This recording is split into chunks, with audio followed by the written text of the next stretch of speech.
اعوذ باللہ من الشیطان الرجیم بسم اللہ الرحمن الرحیم۔ سورہ صاد کے ہم نے جو 8 آیتیں پڑھی ان کو ہم نے بار بار ذہن نشین کرنا ہے، کیونکہ آپ کو پتا ہے کہ شروعات ہی میں آپ کو پوری طرح سے فوکس کرنا ہوگا کہ یہ سورت کیا بات بتا رہی ہے اور اسپیشلی کس ٹاپک کو ڈسکس کر رہی ہے۔ تو یہاں پر غور کیجئے کہ اللہ تعالیٰ نے نصیحت والے قرآن کی قسم کھائی کہ انسان تکبر اور اپنی انا کا بے انتہا شکار ہے، اور جس کا آفٹر افیکٹ یہ ہوگا کہ ہم نے لوگوں کو برباد کر دیا ان کی ضد کی وجہ سے کہ انہوں نے آنے والے رسولوں کی بات نہیں سنی، اور سب سے زیادہ جو انہیں گرا گزرتا ہے وہ یہ بات ہے کہ اس نبی نے تمام نبیوں کا تمام اتھارٹی کو ختم کر دیا، اور اس نبی نے ساری اتھارٹی ایک اللہ میں ڈال دی کہ اجعل الآلہۃ الہا واحدا۔ یہ ہماری آیت نمبر 5 بہت امپورٹنٹ ہے، اور 6 کو بھی ہم نے کہا تھا کہ ہمیں بہت ہی اچھی بات سمجھ آئی کہ اگر تم برائی پر جمے ہوئے ہو اور اگر تم برائی کا پروپیگنڈا کرتے ہو، تم ہمارے نبی کو بدنام کرتے ہو، تو پھر ہم لوگ اچھائی پر کیوں نہ ٹکے رہیں، ہم بھی اچھائی کو سر عام کیوں نہ کرتے رہیں۔ یعنی تم نے یہ بتایا کہ لوگوں کو کہا کہ ٹکے رہو اپنے معبودوں پر، تو ہم بھی انشاءاللہ تعالی ایک خدا کی وحدانیت پر ہم کیوں نہیں ٹک سکتے۔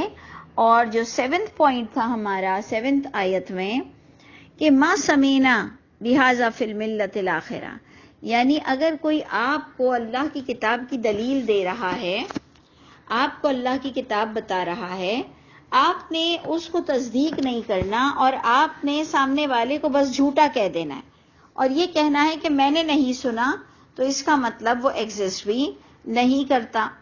اس کے بعد انہوں نے پرسنالٹی کو دیکھا اور انہوں نے کہا کہ اچھا اسے اللہ نے چنا ہے، اور اس پر اللہ فرماتے ہیں کہ ان کا پورا حال یہ تھا کہ یہ اختلاف والی باتوں میں ضد میں پڑے رہ گئے، شک میں۔ ہم نے سارا ٹاپک جو گریب کیا تھا پچھلی کلاس میں کہ شک کی کیفیت میں تب انسان مبتلا ہوتا ہے جب وہ علم حاصل نہیں کرتا اور وہ یقین کی کیفیت تک نہیں پہنچتا، چاہے کھانے پینے کا معاملہ ہو، چاہے کوئی ڈاکٹر ہو، چاہے کوئی کسی بھی فیلڈ کا ماہر ہو، جب تک کہ اس کے پاس علم نہیں ہوگا وہ ہمیشہ شک کی کیفیت میں مبتلا رہے گا اور اس کے پاس کوئی 100% والی بات نہیں ہوگی۔ تو اب آپ نے اس کو اور غور سے دیکھنا ہے کہ یہ بات کیسے آگے میچ کرے گی۔ آیت نمبر 9 سے ہمارا شروع ہوگا سورہ صاد کہ ام عندہم خزائن رحمت ربک، کیا یہ اتنے اکڑتے ہیں اس وجہ سے کہ اللہ نے ان کو اپنے خزانے دے دیے۔ یعنی وہی بات آ گئی کہ تمہارے عیش عیاشیاں تمہیں اللہ نے اگر اچھے دن دکھائے ہیں تو اس کی وجہ سے تم اللہ سے نہیں ڈرتے۔ تو بات ایک اور ہمیں یہ سمجھ آئی کہ اللہ برے لوگوں کو بھی نوازے رہتے ہیں پیسوں سے، تو ہم کو بار بار اس بات کو فوکس کرنا ہے کہ جناب پیسہ برے لوگوں کو بھی ملتا ہے، اچھے لوگوں کو بھی ملتا ہے، اور خوشحالی برے لوگوں کے ساتھ بھی ہے اور اچھے لوگوں کے بھی ساتھ ہے۔ تو انہیں بڑا غرور تکبر کہ وہ بات سننے کو بھی پسند نہیں کر رہے تھے، تو اللہ نے کہا ان کے پاس کیا تیری رب کی رحمت کے خزانے ہیں، وہ اللہ جو عزیز اور وہاب ہیں۔ ام لہم ملک السماوات والارض، کیا ان کے لیے بادشاہت میں کوئی حصہ ہے آسمانوں اور زمین کا، یا جو ان دونوں کے درمیان ہے؟ تو ٹھیک ہے، پھر انہیں چاہیے کہ جب یہ اتنے ہی آگے نکل گئے ہیں، جب یہ اتنے ہی ایڈوانس ہو گئے ہیں، تو انہیں چاہیے کہ یہ فَلْيَرْتَقُوا فِي الْأَسْبَابِ، چاہیے کہ یہ چڑھ کے دیکھ لیں عالم اسباب کی بلندیوں پر، جا کے دیکھیں کہ اللہ سے ان کی کوئی ڈسکشن یا کچھ ہو سکتی ہے، یہ اللہ کو پا سکتے ہیں۔ اللہ نے اب فرمایا کہ برباد ہو جاؤ گے، تو وہ آگے کی آیتوں میں آپ کو پورا نظر آئے گا کہ کس طرح سے اللہ فرما رہے ہیں برباد ہو جاؤ گے۔ اپنی ضد اور اللہ کے آگے سرنڈر نہیں ہونے کا انجام بہت برا ہوتا ہے کہ جندم ما ہنالک مہزوم، کہ یہ کئی لشکروں میں سے یہ بھی ایک لشکر ہے جو اسی جگہ مہزوم شکست کھائے گا دوسرے گروہ میں سے. اور پھر اللہ تعالیٰ سارے لوگوں کی بات بتا رہے ہیں تقریباً کہ دیکھو کس کس طرح سے یہ بڑے بڑے لوگ برباد ہوئے، تو کیا میں تمہیں برباد نہیں کر سکتا؟ اللہ فرماتے ہیں کذبت قبلہم قوم نوح، جھٹلایا ان سے پہلے قوم نوح نے بھی، عاد اور فرعون میکھو والوں نے بھی، قوم سمود قوم لوط اور ایکا والوں نے بھی جھٹلایا. اور پھر اللہ فرماتے ہیں اولئک الاحزاب، یہ جو اللہ تعالیٰ نے ہمیں پہلے بتایا کہ یہ بھی ایک لشکر ہے جو شکست کھائے گا پچھلے لشکروں کی طرح. تو وہ پچھلے لشکروں کی اللہ تعالیٰ نے بات کی کہ اولئک الاحزاب، یہ تمام احزاب جو بڑے بڑے نون تھے، بڑے بڑے نام تھے، یہ سب اللہ کے آگے ضد کے نتیجے میں برباد ہوئے ہیں. تو اے لوگوں، تم ضد کو نہ پکڑو اور اپنے اللہ کی کتاب کو سن تو لو، سمجھ تو لو کہ بس تمہیں یہ گراں گزر رہا ہے کہ اللہ کے نبی نے تمام اتھارٹی کو ختم کر کے ایک اللہ کی اتھارٹی کو کر دیا. تو میں اس کو اس طرح سے بھی سمجھتی ہوں کہ ان کے پاس بھی ہماری طرح بڑی کتابیں اور جھوٹی روایتوں کے انبار ہوں گے، بڑے بڑے علماء انہی کتابوں کو پڑھ کر عالم بنتے ہوں گے، اور اللہ کے نبی نے سب کی اتھارٹی کو ختم کیا کہ جی موسیٰ علیہ السلام کے پاس بھی کوئی وہ بھی نہیں بخشوا سکتے ہیں، عیسیٰ علیہ السلام بھی اللہ کے بیٹے نہیں ہیں، وہ بھی کچھ نہیں بخشوا سکتے، اور ابراہیم علیہ السلام بھی، انہوں نے بھی جب اللہ سے کہا کہ اللہ میرے بہاف پر آپ میرے بچوں کو امام بنائیں گے، تو وہاں سے بھی ان کے واسطے وسیلے ختم ہوئے ہوں گے. تو یہ بات ان کو محمد صلی اللہ علیہ وسلم کی بہت گراں گزری ہوگی کہ یہ تو کچھ بھی نہیں مانتے، یہ نبی تو کچھ بھی کسی کی بھی اتھارٹی نہیں مانتے ہیں کہ یہ جنت میں کام آ جائیں گے، یا یہ عذاب کے وقت کام آ جائیں گے، یا یہ قبر میں آ جاتے ہیں. یعنی یہ تپ گئے ہوں گے، چڑ گئے ہوں گے کہ یہ نبی تو کیسا نبی ہے کہ جو خود کے لیے بھی کہتا ہے کہ میں اپنے لیے بھی نفع نقصان کا اختیار نہیں رکھتا، جو قانون ہے وہ قانون مجھ پر بھی لاحق ہوتا ہے. تو یہ بات انسان کو بڑی ناگوار گزرتی ہے. تو اللہ نے بھی کہا کہ اگر کتاب کی بات نہیں مانو گے جو نبی لائے ہیں تو تم بھی پچھلے لشکروں کی طرح تم بھی برباد ہوگے. ان کلن، نہیں ہوئے تمام، الا، مگر ان کا انجام اس لیے ہوا کہ کذب الرسل، انہوں نے رسولوں کی تعلیمات کو جھٹلایا، فحق عقاب، پھر ان پر لازم ہو گئی عذاب کی بات. آیت نمبر 15 سورہ صاد پر ہم ہیں کہ نہیں وہ منتظر، یہ مکے والے بھی، مگر ایک چنگھاڑ کے کیا منتظر ہیں. یعنی دیکھ لیا کہ جو میں اور آپ جس خوش فہمی میں بیٹھے ہیں کہ اللہ کے نبی اپنے امتیوں کو بچا لیں گے، اللہ نے تو سیدھے مکے والوں کو بھی کہا. ہمارے یہاں تو کہتے ہیں بھئی مکے والوں کو کچھ مت بولو، سید کو کچھ مت بولو. اللہ تعالیٰ نے تو اسی زمانے میں ان کو وارننگ دے دی مکے والوں کو کہ نہیں وہ منتظر، یہ تمام مکے والے لوگ، مگر کیا ایک چنگھاڑ کے منتظر ہیں جو اپنی ضد اور انا کے چکر میں رسول اللہ صلی اللہ علیہ وسلم کی بات بھی نہیں سننا چاہتے ہیں. ما لہا من فواق، تو نہیں ہوگا اس کے بعد پھر کوئی اور دھماکہ، اور اللہ ان کو پوری طرح سے ختم کر دیں گے. اب آپ نے ادھر غور کرنا ہے کہ ان کو اتنی ڈھٹائی تھی، انہوں نے بات کو نہیں سمجھنا تھا، تو انہوں نے کہا اللہ تعالیٰ بس ہمیں دنیا دے دیجئے، ٹھیک ہے، اور اللہ سے ہی مانگ رہے ہیں. دیکھیں یہ اللہ کو ماننے والے لوگ ہیں، یہ بار بار بات کو سمجھیے کہ ایسی بات نہیں ہے کہ یہ اللہ کو نہیں مانتے ہیں. انہوں نے باقاعدہ دعا کے انداز میں کہا ربنا عجل لنا قطنا، یعنی یہ اتنا زیادہ جی اٹھنے کے خلاف ہو گئے تھے. اور میں بڑی ذمہ داری کے ساتھ اور بڑے یقین کے ساتھ یہ کہہ سکتی ہوں کہ ان کے پاس جو اتنا اسٹریٹ اور فورسفلی ریجیکشن تھا جی اٹھنے کے لیے، کہ یہ اتنے مطلب جمے ہوئے تھے اپنے جی نہیں اٹھنے کے بارے میں، تو یقیناً ان کو اللہ رسول کے نام سے ہی جھوٹی حدیثیں بتائی گئی ہوں گی کہ جی اللہ نے کہا ہے، نبیوں نے ہی کہا ہے کہ جی کوئی جی نہیں اٹھنا. اس لیے انہوں نے دیکھیں اللہ کو بھی دعا کی، اللہ سے ہی دعا کی، اور ان کے پاس یہ اتنا مضبوط ایمان ہو گیا تھا، انہوں نے کہا اللہ تعالی ہمیں تو ہمارا حساب، یوم حساب سے پہلے ہی ہمارا ادھر حساب کر دیجئے، اور ان کو بالکل ایسے لگ رہا تھا کہ ان کو کوئی امید نہیں ہے جی اٹھنے سے۔ انہوں نے کہا اے ہمارے رب عجل لنا قطنا، اجلت کر دیجئے، جلدی سے دے دیجئے ہمارے لیے قطنا، ہمارا حصہ، قبل یوم الحساب، وہ یوم حساب ہوتا رہے گا، وہ ہوتا ہو نہیں ہوتا ہو نہیں ہو، ہمیں یہ دنیا میں ہمارا حصہ ضرور دے دیجئے۔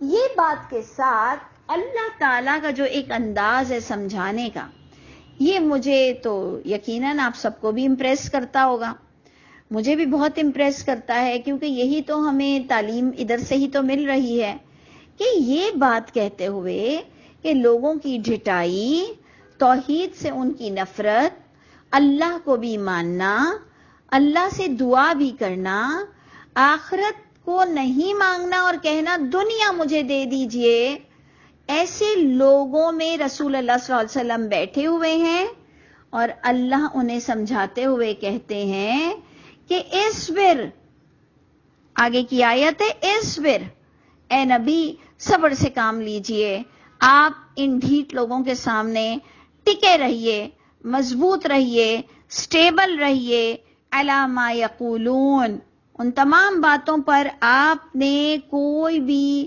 آپ کی ذات میں، آپ کی نیت میں کوئی فرق نہیں آنا چاہیے، آپ کے اندر اتنی مضبوطی ہونی چاہیے، ما یقولون، جو وہ کہہ رہے ہیں، اور اللہ کہہ رہے ہیں کہ داؤد کو یاد کرو۔ یہ بڑی چیز ہے سمجھنے کی کہ اے نبی اتنے برے لوگوں میں آپ بیٹھے ہوئے ہیں، یہ ڈھیٹ لوگ، یہ اہل کتاب، یہ اللہ کو ماننے والے، یہ موسیٰ، عیسیٰ اور ابراہیم علیہ السلام کو ماننے والے لوگ، لیکن یہ کتاب کو نہیں مان رہے ہیں، تو اے نبی داؤد کی طرح آپ سٹیبل رہیے۔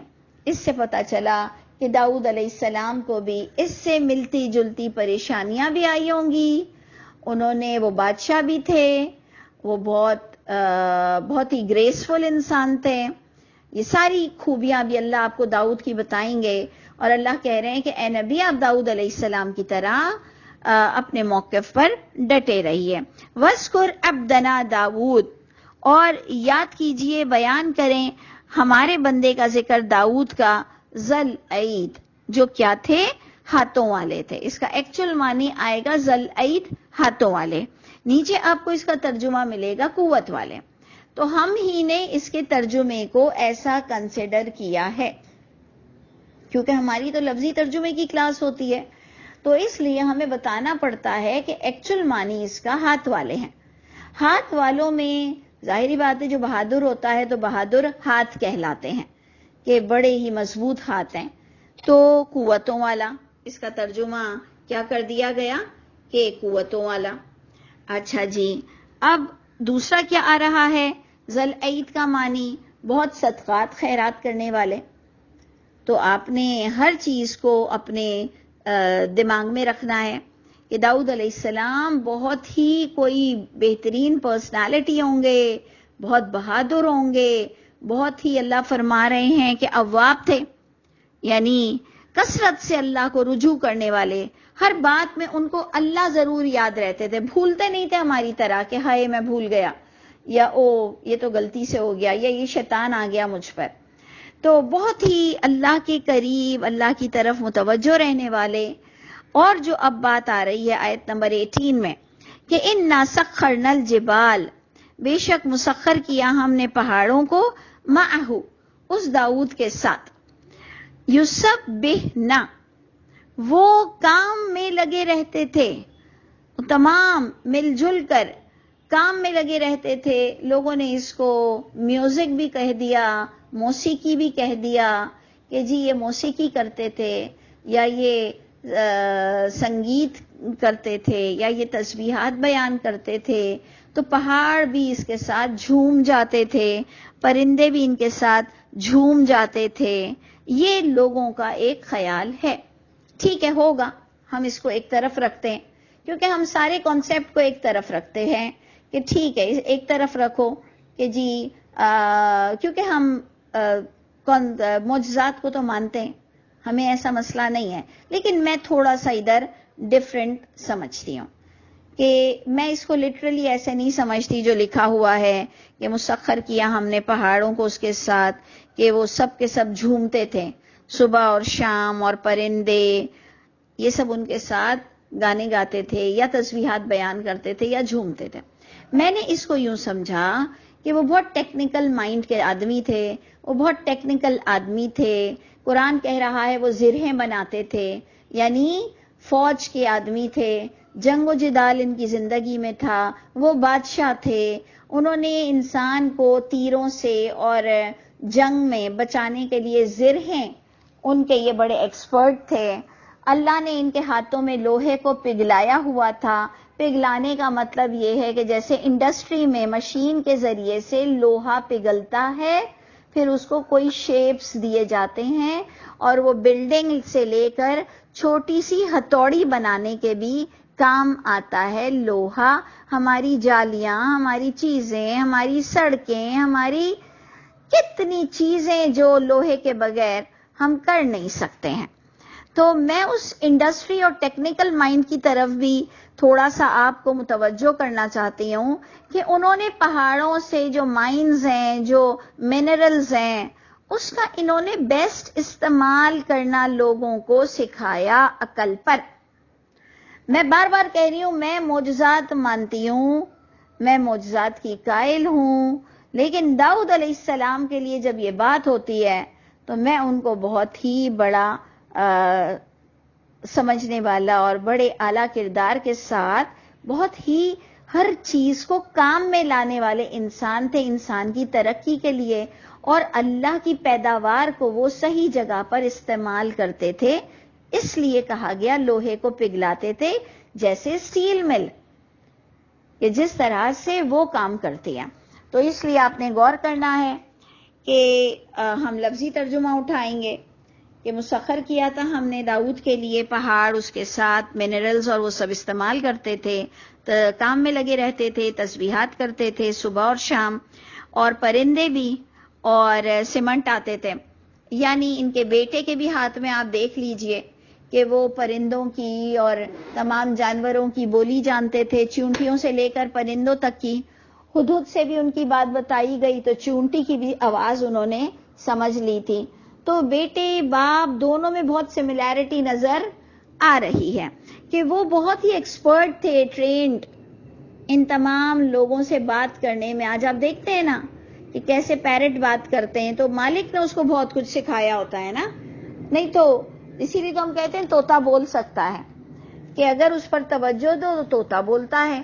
اسی طرح آپ دیکھتے ہیں کہ کتے ہیں، وہ بظاہر بولتے نہیں ہیں، لیکن مالک کو وہ ایک ایک بات سمجھا لیتے ہیں۔ بڑے ٹیکنیکل ہوتے ہیں کتے، کہ وہ تمام لوگوں کو دور تک، اندر تک سکس سینس ان کا جاگتا ہے کہ یہ کیوں آیا ہے اور یہ کیا کر رہا ہے اور یہ کہاں لے گیا ہے اور اس کو مالک کو کیسے بتایا جائے۔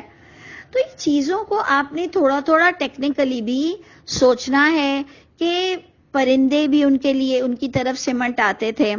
کل لہو اواب، سب کے سب اس کے لیے متوجہ رہتے تھے۔ وشددنا ملکہ، دیکھ لیجئے ایک بات نہیں تھی، شددنا ملکہ، انہوں نے اپنے ملک کو چلایا ہوا تھا، اپنی عقل، اپنی یہ پروڈکشنز، اپنی چیزوں کے ساتھ انہوں نے بڑی مضبوط کی ہوئی تھی اپنی بادشاہت۔ آتیناہ الحکمہ، اللہ نے انہیں حکمت سے لبریز کیا ہوا تھا کہ ہر چیز کو پروڈکٹیو بنا دیتے تھے۔ وفصل الخطاب، بات بڑا فیصلہ کن انداز میں کرتے تھے۔ ہمارے یہاں تو ہم سب دکھاوے کے بھی بڑے فصل الخطاب بنتے ہیں، مائک توڑ دیتے ہیں اور ٹیبل الٹ دیتے ہیں اور شعر و شاعری کرنے لگ جاتے ہیں، چیخنے چلانے لگ جاتے ہیں۔ لیکن اس کے اندر فصل الخطاب کا میں نے جو معنی لیا وہ یہ لیا، فیصلہ کن بات کرتے تھے، یعنی بہت ہی اعلیٰ ان کے پاس کوئی ڈیسیشن پاور۔ اور وہ کب ہوتا ہے؟ جب انسان کے پاس علم بہت زیادہ ہوتا ہے، بیسٹ اینالسٹ ہوتے ہیں، تو وہ بات بھی بڑے فیصلہ کن انداز میں کرتے ہیں۔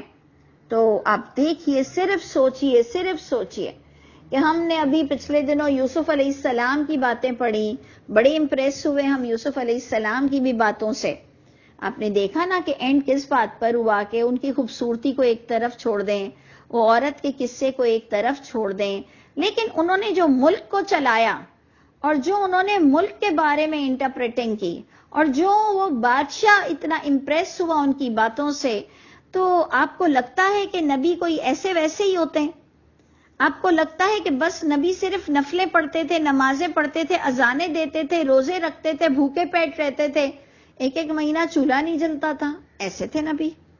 یا نبی بڑے فیصلہ کن انداز میں بڑے ہی پراپر ہوا کرتے تھے, بڑے بہادر ہوا کرتے تھے, اور ان کے پاس علم اور حکمت بہت ہوتی تھی.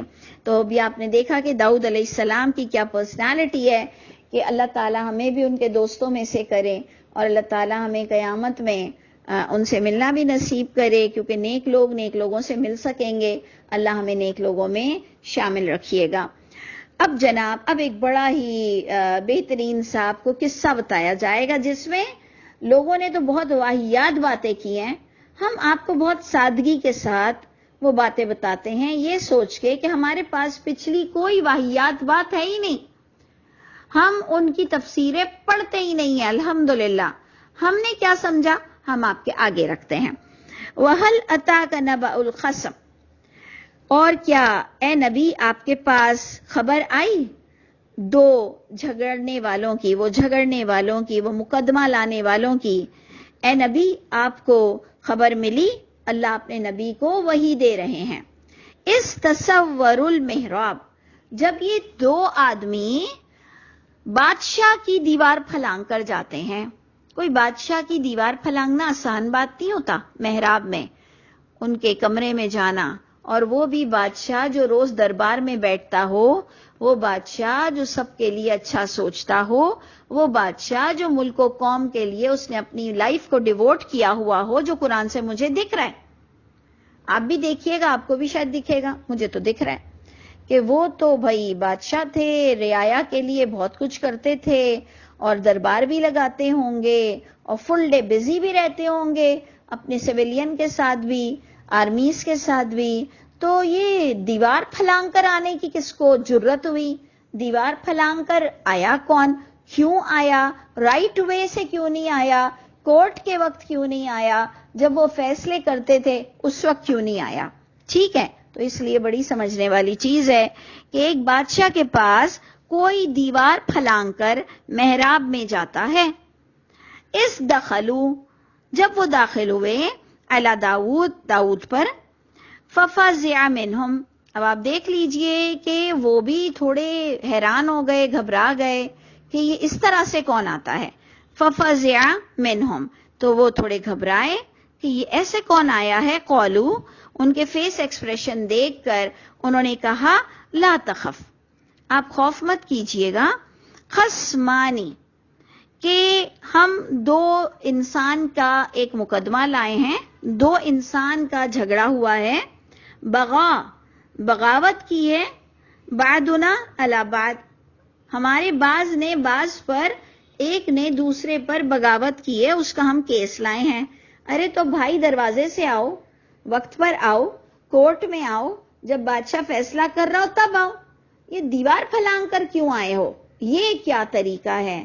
اور دو انسانوں کا مقدمہ لے کر آئے ہو, تو چھٹی حص تو ایک نبی کی ضرور جاگ جائے گی کہ یہ سم تھنگ یونیک ہے, سم تھنگ ان یوزل ہے, یہ کوئی اور چیز ہے. تو جناب تھے بھی وہ بڑے سمجھدار, حکمت والے. اور اب جب فیصلہ وہ جو سنایا کہ بھئی کیا مقدمہ لائے ہیں, انہوں نے کہا داؤد علیہ السلام سے, فحکم بیننا, پس فیصلہ کیجئے ہمارے درمیان حق کے ساتھ. ولا تشتت, اور ناانصافی مت کیجئے گا. واہدنا الی سواء الصراط, اور رہنمائی فرمائیے گا ہماری بالکل صحیح ٹریک کی طرف. یعنی ہم آپ سے یہ جو پوچھنے آئے ہیں, بہت ہی آپ نے لبرل ہو کر ہمیں جواب دینا ہے. تو جناب کوئی بادشاہ کو ایسی باتیں سمجھاتا ہے, اور کوئی جج کو ایسی باتیں سمجھاتا ہے. جج نے تو یہی باتیں پڑھ کر, اور آیا ہے وہ جج بنا ہے کہ جی میں نے انصاف کی بات کرنی ہے, تو دیکھ لیجئے بہت ان یوزل سی ساری کیسز ہو رہے ہیں، ساری باتیں ہو رہی ہیں. اچھا جی، اب جو مقدمہ چلتا ہے وہ یہ ہے کہ ان ھذا اخی، یہ بے شک یہ میرا بھائی ہے، لہو تسعن، اس کے پاس تسعن و تسعون، 99، یعنی اس کے لیے 9 اور 90، یعنی 99 نعجہ، دمبیاں ہیں. اس کے پاس اتنا جانور ہے، 99 ہے، راؤنڈ فگر نہیں ہے. اور ولیہ نعجۃ واحدہ، اور لیے میرے ایک ہی دمبی ہے. اور بھائی اللہ کے بندو، دمبی کو دمبی ہی رکھو نا، دمبی کو دوسری چیزوں سے مثال کیوں دیتے ہو؟ اللہ کی رحمت ہے کہ تمہاری زبان پہ فالج نہیں پڑا. ان لکھنے والوں کی تفسیروں، لکھنے والوں کی زبانوں پہ خدا نے فالج نہیں ڈالا. دمبی کو دمبی رہنے دیتے، دمبی کو زمین کنسیڈر کر دیتے. بادشاہ کے پاس زمینیں ہوتی ہیں، بادشاہ کے پاس جائیدادیں ہوتی ہیں. بادشاہ کے پاس کوئی سمجھانے والے آئے تھے اتنے ڈیفرنٹ انداز سے، اور اللہ کے بندوں دمبی کو دمبی رہنے دو، جانور رہنے دو. کہ جی اس کے پاس 99 ہے اور میرے پاس ایک ہے. فقولا، اور یہ اب مجھ سے کہہ رہا ہے جو 99 دمبی والا کہ اکفلنیہا، کفالت میں دے دو اس ایک دمبی کو بھی میرے حوالے. وعزنی فی الخطاب، اور معزز یعنی اس نے بڑا روب دیا ہے مجھ کو، باتوں میں دبا لیا ہے. اور آپ نے دیکھا کہ داؤد علیہ السلام کی بھی کیا ایڈجیکٹو تھی، کیا خوبی تھی، وہ فصل الخطاب تھے، بات کرنے میں بہت ہی فیصلہ کن انسان تھے.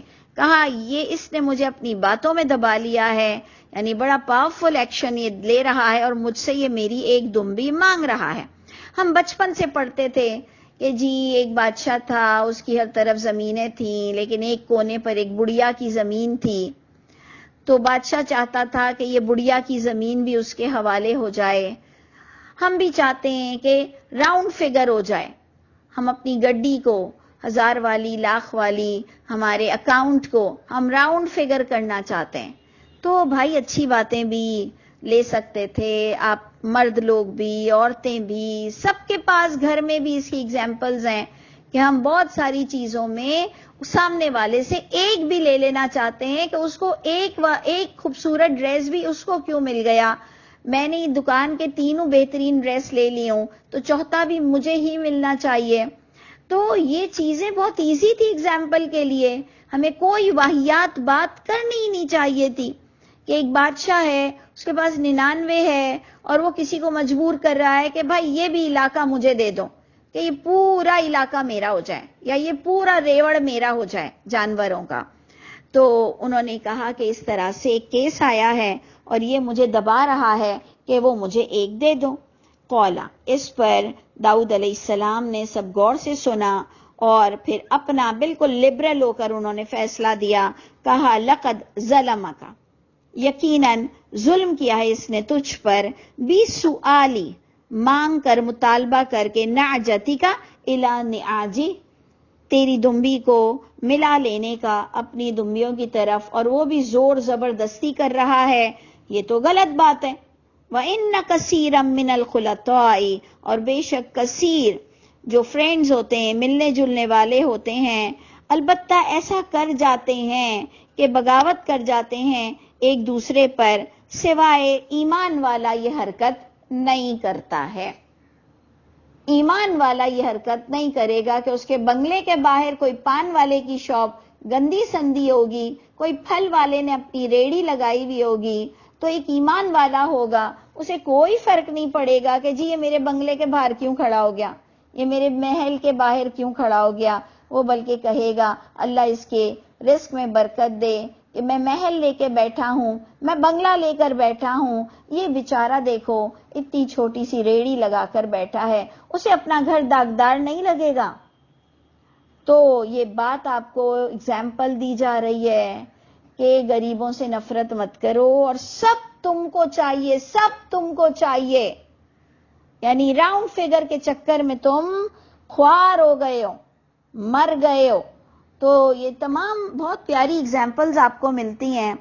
تو انہوں نے کہا کہ ہاں ایسا اکثر ہو جاتا ہے، لیکن ایمان والے ایسے کسی کی ایک چیز کو بھی لینا گوارا نہیں کرتے ہیں، اور وَقَلِيلًا مَّا هُمْ، لیکن ایسے لوگ بہت تھوڑے ہوتے ہیں۔ ٹھیک ہے جی، اب جناب ہم آگے دیکھیں گے۔ اب جب ہم اس کو آگے دیکھیں گے تو ہمیں ملے گا کہ وَظَنَّ داؤد، یہ بڑی سمجھنے والی بات ہے کہ ایک عقل مند انسان، اس کو اشارہ کافی ہوتا ہے۔ تو داؤد علیہ السلام کے لیے ہمارا ایمان ہے کہ وہ بڑے عقل مند تھے، ان کو اشارہ کافی ہوا۔ ظن داؤد، وہ کوئی بے حیائی میں انوالو نہیں تھے، وہ کوئی برائی میں انوالو نہیں تھے، اور داؤد علیہ السلام نے یہ بالکل اچھی طرح سمجھ گئے کہ انما فتناہ، یہ کہ مجھ پر ایک آزمائش آ چکی ہے۔ یعنی اب وہ کیا تھا کہ وہ اپنے علاقوں کو کس طرح سے کیپچر کر رہے ہوں گے، وہ کس طرح سے اپنے ملک کو کمپلیٹ کر رہے ہوں گے، وہ کس طرح سے چاہتے ہوں گے کہ یہ علاقہ بھی میرے قبضے میں آ جائے۔ وہ اچھی باتیں کرو نا، اچھی باتیں کرو نا۔ دیکھیں یوسف علیہ السلام نے جو تعبیر دی تو بادشاہ کے خواب کے مطابق تعبیر دی، تو اللہ نے آپ کو بھی حکمت دی ہے۔ جب آپ بادشاہ کی بات پڑھ رہے ہو اور دمبیوں کی بات پڑھ رہے ہو اور 99 اس بادشاہ کے پاس ہے، ایک کسی اور کے پاس ہے، تو بادشاہ چاہے گا یہ بھی میرے حوالے ہو جائے اور میں پوری طرح سے سپر پاور ہو جاؤں۔ تو اچھی باتیں سوچنے میں آپ کو کیا پرابلم ہو جاتا ہے؟ تو غور کیجئے گا کہ داؤد علیہ السلام فوراً سمجھ گئے کہ ان کی آزمائش ہو گئی ہے، اور انہوں نے بخشش مانگی اپنے رب سے۔ وہ گر گئے رکوع میں، انہوں نے اللہ کی طرف متوجہ ہوئے، انہوں نے اپنے معاملات کی طرف متوجہ ہوئے، اور ہم نے بھی اسے بخش دیا۔ اللہ کہہ رہے ہیں اتنے سمجھدار تھے کہ ان کو اشارہ کافی تھا، ہم نے بھی اسے بخش دیا، کیونکہ بے شک وہ ہمارے نزدیک بڑا قربت اس کو نصیب ہے۔ یعنی وہ بہت اچھا انسان تھے، وہ حسن مآب، اور وہ بہترین ان کے انجام بھی ہیں، اور بہت ہی قرب اور بہترین انجام ہے۔ تو اللہ تعالیٰ مجھ کو اور آپ کو بھی نیک لوگوں میں بیٹھنا نصیب کرے، اور ہم کو اس قرآن سے وہ حکمت دکھا دے جو ہمارے لیے بھی بڑی پروڈکٹیو ہو۔ انشاءاللہ آگے بھی داؤد علیہ السلام کا قصہ ہے، ضرور اس پہ ڈسکس کریں گے۔ السلام علیکم ورحمۃ اللہ وبرکاتہ۔